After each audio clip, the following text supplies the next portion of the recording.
حتیٰ کہ میں آپ کو بتاؤں کار غریب نواز رضی اللہ تعالیٰ عنہ کے مزار اقدس کے باہر حضرت علامہ ارشد القادری رحمۃ اللہ علیہ نے واقعہ نقل فرمایا ہے اور بڑا دل کو ہلا دینے والا واقعہ ہے.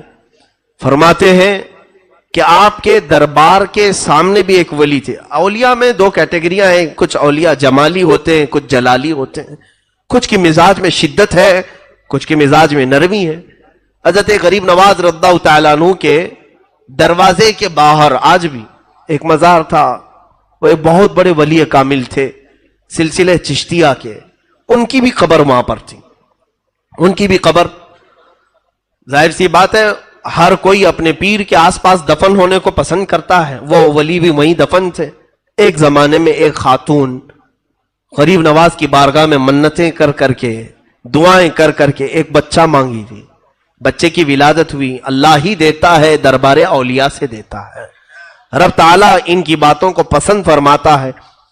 اور وہ عورت اپنے بچے, 1 سال کے بچے کو لے کر کے آئی تھی شکرانے کے لیے اجمیر معلیٰ میں غریب نواز سرکار کے دربار میں. لیکن وہ باہر ہی ابھی بیٹھی تھی جو ولی کامل غریب نواز کے سلسلے میں تھے. ان کا نام میں ذکر نہیں کر رہا ہوں. وہ باہر جہاں ان کی قبر تھی وہاں وہ عورت بیٹھی تھی. ان کی قبر کے پاس بچے نے پیشاب کر دیا.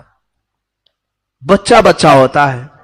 اب جب پیشاب قبر پر بہنے لگا تو اچانک قبر سے ایک ایسا اچھال آیا کہ بچہ ہوا میں اڑا, نیچے گرا اور سر پھٹ گیا. اسی وقت بچے کی آہیں نکلی اور سانس بند ہو گئی. بچے کے دل کی دھڑکنیں بند. وہ عورت بے ساختہ پکارنے لگی. بڑی منتوں کے ساتھ ایک بچہ ملا تھا. بچے نے جو غلطی کی لیکن یہ بچہ یہی مر گیا اجمیر میں. وہ رونے لگی سرکار غریب نواز کے دربار. یہ وفات کے بعد کی بات بتا رہا ہوں.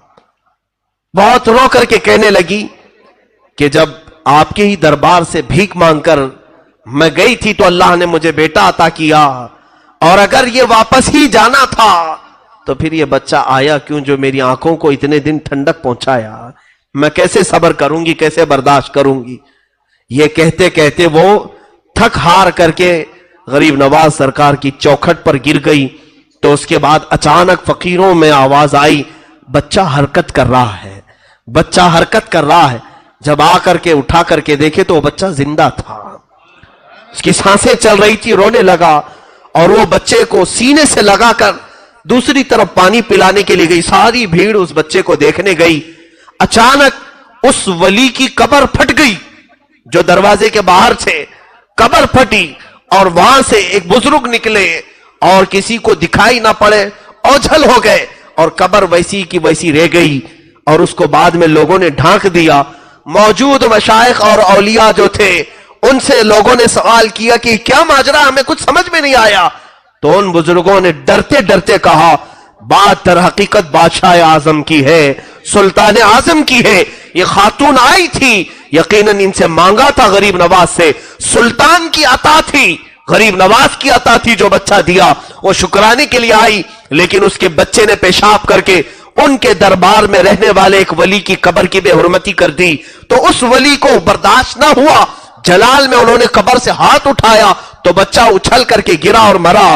لیکن سرکار غریب نواز کو اس خاتون کا رونا دیکھا نہ گیا اور غریب نواز نے رب ذوالجلال کی بارگاہ میں عرض کی, مولا اس بچے کو تقدیر شبہ مبرم سے تو عمر عطا فرما. رب تعالیٰ نے پھر سے اسے سانسیں جاری فرمائی اور جب بچہ زندہ ہوا غریب نواز نے اس اپنے سلسلے کے بزرگ سے مخاطب ہو کر کے فرمایا, اے میرے مرید, میرے سلسلے میں تو بیعت ہے, یقیناً تو بہت سالوں سے میرے پاس سو رہا ہے, لیکن یاد رکھ میرے پاس آنے والے ہر طرح کے لوگ آئیں گے, باادب بھی آئیں گے, بے ادب بھی آئیں گے. کسی کی بے ادبی تم سے دیکھی نہیں جاتی, اس لیے میرے دربار سے اٹھو اور بہت دور جا کے سو جاؤ. غریب نواز کا حکم آیا کہ میرے پاس آنے والے کئی طرح کے آئیں گے, تم سے ان کی بے ادبی بے دیکھی نہ جائے گی. اٹھو اپنی قبر سے دور جا کر کے سو. ان کی قبر پھٹی اور وہ اٹھے اور چلے گئے. وہاں قبر آج ہے ہی نہیں. علامہ ارشد القادری رحمۃ اللہ علیہ نے پورا واقعہ لکھا ہے. یہ سلطان الہند ہے جو ہم جیسے نکموں کی حاضری کو بھی آج قبول کرتے ہیں. حتیٰ کہ میں آپ کو بتاؤں غریب نواز کے پڑوسی جو آپ کے مرید تھے, انتقال ہو گیا, جنازے میں آپ ساتھ میں جاتے تھے, جب بھی کسی کا انتقال ہو جنازہ اٹھاتے, تھوڑے قدم تو چلتے.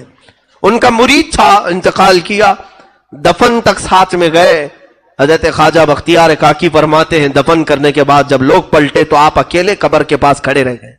تھوڑی دیر کے بعد چہرے کا رنگ بدل گیا, اور اس کے بعد تھوڑی دیر کے بعد الحمدللہ الحمدللہ کہنے لگے. پوچھا مریدوں نے, حضور یہ کیا ماجرا ہے؟ کہا بیعت بھی, مریدی بھی عجیب چیز ہے. جو بیعت ہوتا ہے, پیر اور مرشد کی بیعت حاصل کرتا ہے, یہ بھی عجیب چیز ہے. کہا کیا ہوا؟ کہا کہ یہ میرا مرید انتقال کر گیا, جیسے ہی اسے قبر میں رکھا گیا عذاب کے فرشتے اتر آئے, عذاب کے فرشتے اتر آئے, اور میں سہم کر کے پیچھے آ گیا کہ اب شاید اسے عذاب ہوگا. اسی اسنا میں نے اپنے مرشد گرامی خواجہ عثمان ہارونی کو دیکھا, اس کی قبر کے پاس. حضرت خواجہ عثمان ہارونی وہ عذاب کے فرشتوں کو روک رہے ہیں کہ اسے عذاب نہ دو, یہ میرے مریدوں میں سے. کہتے ہیں وہ فرشتے کہنے لگے تھا تو آپ کے مریدوں میں سے, لیکن آپ کے طریقے پر نہیں تھا, آپ کے راستے پر نہیں چل رہا تھا. حضرت خواجہ عثمان ہارونی نے کہا مجھے میرے رب سے ملنے دو.